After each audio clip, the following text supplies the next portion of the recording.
दोस्तों, कैसे हैं आप सब। द करंट अफेयर शो में मैं योगेश अग्रवाल आप सभी का तहे दिल से स्वागत करता हूं। ये हमारा 5 मिनट शो है जिसके अंदर हम देखते हैं डेली का करंट अफेयर, जो कि हमारे देश में और अंतर्राष्ट्रीय लेवल पे जितने भी करंट अफेयर्स के रिलेटेड क्वेश्चंस हैं, टॉपिक्स हैं जो कि आपके एग्जाम के लिए इंपॉर्टेंट हैं, वो हम यहाँ पर डिस्कस करते हैं। बच्चे, इसमें जो भी ब्लैक इंक से आपको मार्क किए हुए क्वेश्चंस मिलेंगे, पॉइंट्स मिलेंगे, वो आपके एग्जाम के लिए इंपॉर्टेंट है, और जो रेड मार्क्स मिलेंगे आपको वो जनरल इन्फॉर्मेशन है जो कि आपके इंटरव्यू और आपके करिकुलम के लिए इंपॉर्टेंट है। बच्चों, आज की क्लास स्टार्ट करने से पहले मैं कुछ एक चीज़ें आपको आपके बैंक के एग्जाम से रिलेटेड बताना चाहूँगा। बच्चे, ये चीज़ें आपको कोई भी नहीं बताता है कि अगर आपको बैंक की तैयारी करनी है तो आप करंट अफेयर्स तो पढ़ ले रहे हैं, पर जो ये टॉपिक आता है आपका बैंकिंग अवेयरनेस, ठीक है, उसको आप कहाँ से पढ़ें, वो चीज़ें कहाँ से डिस्कस हों, आज मैं उस चीज़ के बारे में भी बात करने वाला हूँ। बच्चों, मैं लेके चलता हूँ आपको हमारी आरबीआई की वेबसाइट पे। वेबसाइट आप जैसा कि देख पा रहे हैं, ये वेबसाइट है rbi.org.in, ठीक है। इस वेबसाइट पे क्या होता है, हमारा जो रिजर्व बैंक ऑफ इंडिया है, जो कि इंडिया का सेंट्रल बैंक है, जिसे मैं अपनी लैंग्वेज में बैंक्स का पप्पा बोलता हूँ, तो इसकी वेबसाइट पे आपको जितनी भी बैंकिंग की टर्म्स हैं, बैंकिंग से रिलेटेड जितनी भी इंफॉर्मेशन है, वो सब आपको मिलेंगी। अगर आप तैयारी कर रहे हैं एसबीआई, आईबीपीएस या किसी भी बैंकिंग सेक्टर के एग्जाम की, जिसमें SIDBI, NABARD, RBI, grade B, RBI clerk, जितने भी एग्जाम है, उन सब की इंफॉर्मेशन जो आपको एग्जाम में पूछी जाती है वो सब आपको यहाँ पे मिलेंगी।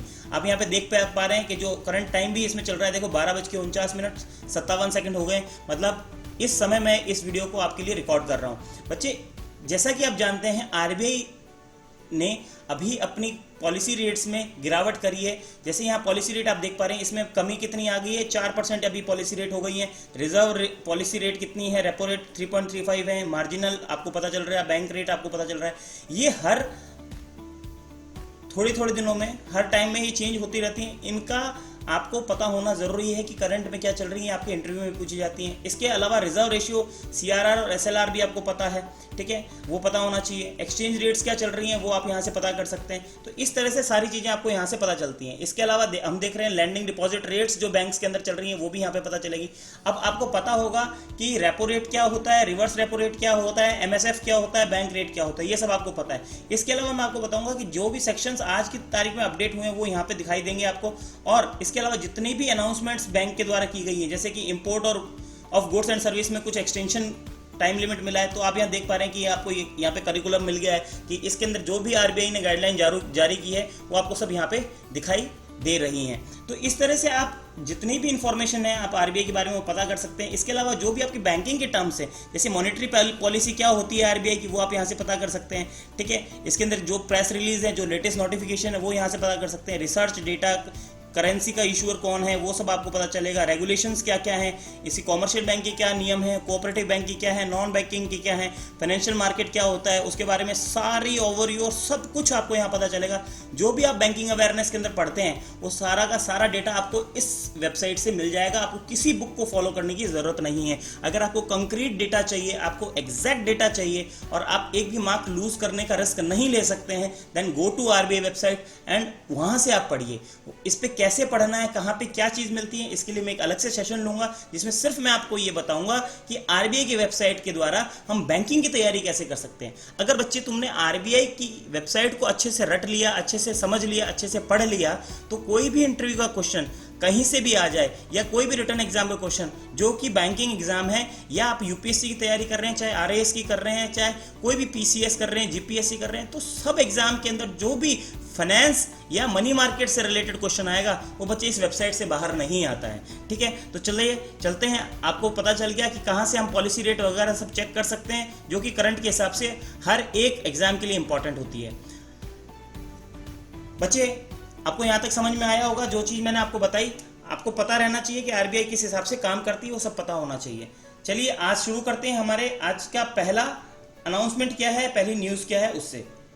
बच्चे, आरबीआई ने अनाउंस किया है 9 एडिशनल मेजर जिससे हम इकोनॉमी को स्ट्रेंथ करेंगे, ठीक है। इसके लिए 9 मेजर्स जो हैं वो अनाउंस किए हैं। इसके बाद में देखते हैं इंटरेस्ट रेट्स कट किए हैं। आपको मैंने बताया जो रेपो रेट है वो 4% होगी, रिवर्स रेपो रेट सबके बारे में मैं आपको बता चुका हूं।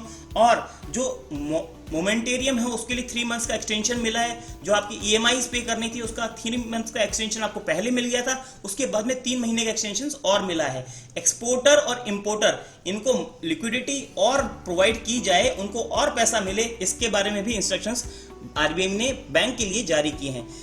डोमेस्टिक इकोनॉमी जो है वो 2020-21 के लिए कॉन्ट्रैक्ट हो जाएगी। कहने का मतलब है वो GDP हमारी गिरने वाली है। RBI गवर्नर ने ये भी बताया है कि इस दौरान जो हमारी GDP है वो नेगेटिव में जाने वाली है। ठीक है, और ठीक है, आगे देखते हैं।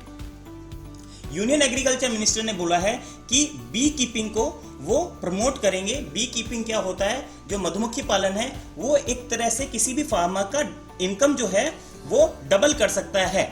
किस तरह से? वो अपनी फार्मिंग के साथ में एलाइड एक्टिविटीज कर सकता है। एलाइड एक्टिविटीज के अंदर फार्मिंग आती है, आपका पशुपालन आ जाता है, बी कीपिंग आ जाती है, ठीक है, आपका मुर्गी पालन आ जाता है। तो ये सारी चीजें, पोल्ट्री फार्म आ जाता है, ये सारी चीजें एलाइड एक्टिविटीज में आती हैं और ये सब फार्मिंग के अंडर में ही आती हैं। कोई भी स्कीम अगर फार्मिंग के लिए आएगी तो वो इन एलाइड एक्टिविटीज को भी इंक्लूड करेगी। ठीक है, अब गवर्नमेंट ऑफ इंडिया ने क्या किया है, 500 करोड़ जो है वो बी कीपिंग को अलॉट किए हैं आत्मनिर्भर अभियान के अंतर्गत। ठीक है, ये नरेंद्र सिंह तोमर जो हमारे मिनिस्टर हैं उन्होंने बताया।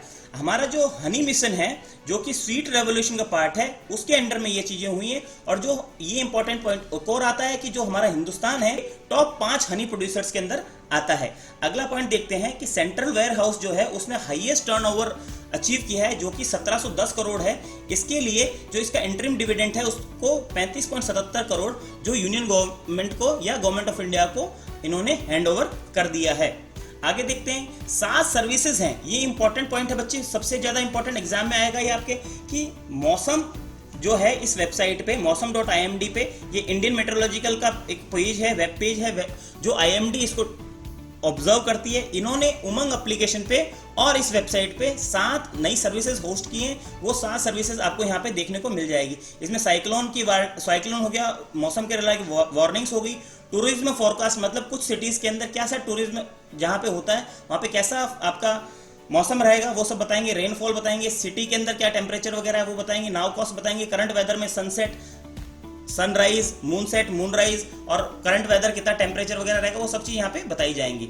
ठीक है, अभी तक जो उमंग एप्लीकेशन है ये 2017 में लॉन्च हुई थी। इसमें 660 सर्विसेज इंक्लूड हो चुकी हैं, 127 डिपार्टमेंट्स की, जिसमें 25 स्टेट और 180 यूटिलिटी बिल पेमेंट्स की सर्विसेज भी आ चुकी हैं। ठीक है, इनका यूजर बेस जो है वो 2.1 करोड़ से ऊपर हो चुका है। ये एंड्रॉइड, iOS और वेब का मतलब वेबसाइट और KAIOS एक ऑपरेटिंग सिस्टम है काई, उस पे भी ये एप्लीकेशन अवेलेबल है।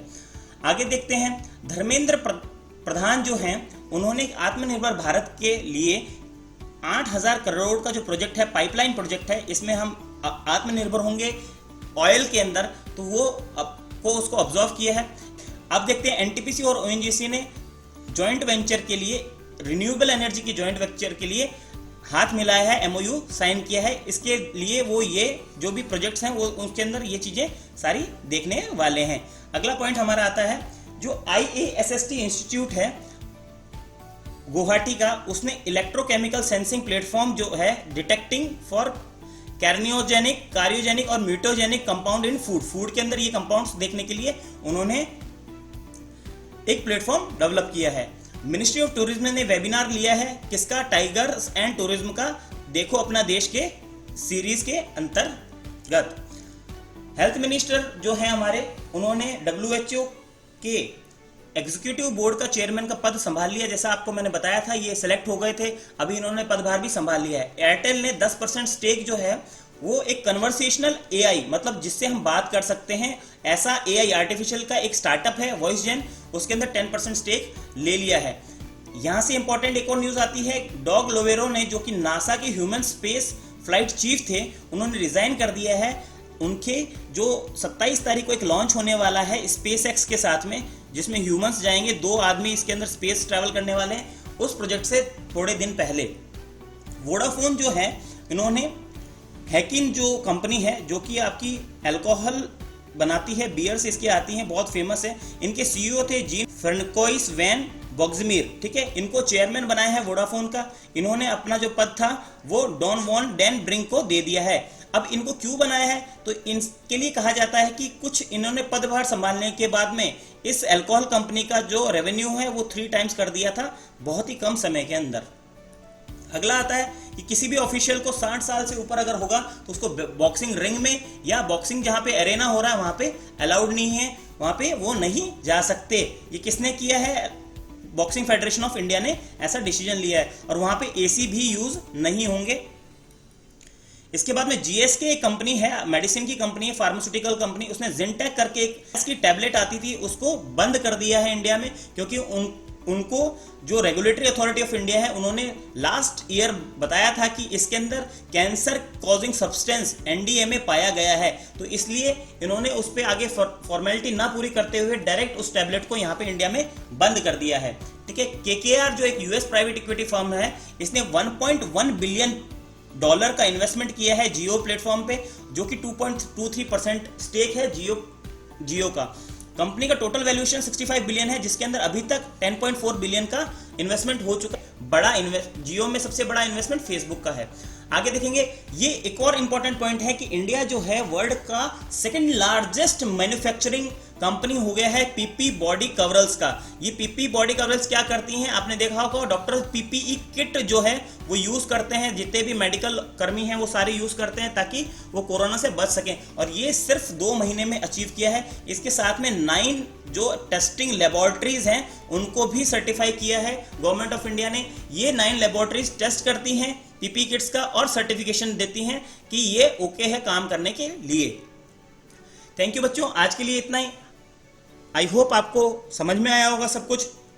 बच्चे एक चीज मैं फिर से बता दे रहा हूं कि मैं अपने करंट अफेयर शो में सिर्फ वही पॉइंट्स इंक्लूड करता हूं जो कि एग्जाम पॉइंट ऑफ से आपके लिए इंपॉर्टेंट है, उसके अलावा कोई भी एक्स्ट्रा इन्फॉर्मेशन आपको नहीं मिलेगी। जितने भी आपको पॉइंट्स यहाँ कवर हुए हैं बच्चे, वो एग्जाम में आने की प्रोबेबिलिटी 100% रखते हैं। कोई भी 50 या 60% वाला क्वेश्चन मैं यहाँ पे नहीं उठाता हूँ, क्योंकि टाइम बहुत ज़्यादा वैल्यूएबल होता है, इसमें टाइम हम ज़्यादा नहीं लगा सकते। जितना भी इंपॉर्टेंट डेटा है वो हम पहले कवर करेंगे, उसके बाद में टाइम बचता है तो हम एक्स्ट्रा जो डेटा है वो कवर करेंगे। बच्चे इसके अलावा एक अनाउंसमेंट और करनी थी मुझे, जो हमारा डेली का क्विज शो है उसके अंदर रोज के मैं ये देख पा रहा था कि 5 से 10 क्वेश्चन ही इंपॉर्टेंट आ रहे थे, इससे ज़्यादा क्वेश्चन इंपॉर्टेंट नहीं होते थे। तो अभी हमने ये डिसाइड किया है कि जो भी इंपॉर्टेंट क्विजेज होंगी वो वीकली आपको मिलेंगी। तो हर महीने 4 शोज आपको ऐसे मिलेंगे जिसके अंदर हम सिर्फ और सिर्फ एमसीक्यू डिटेल के अंदर डिस्कस करेंगे, वो भी जो आपके एग्जाम के लिए इंपॉर्टेंट है। बच्चे शो बहुत छोटा हो जाता है, कई बार क्वेश्चन 2 ही ऐसे होते हैं पर डे में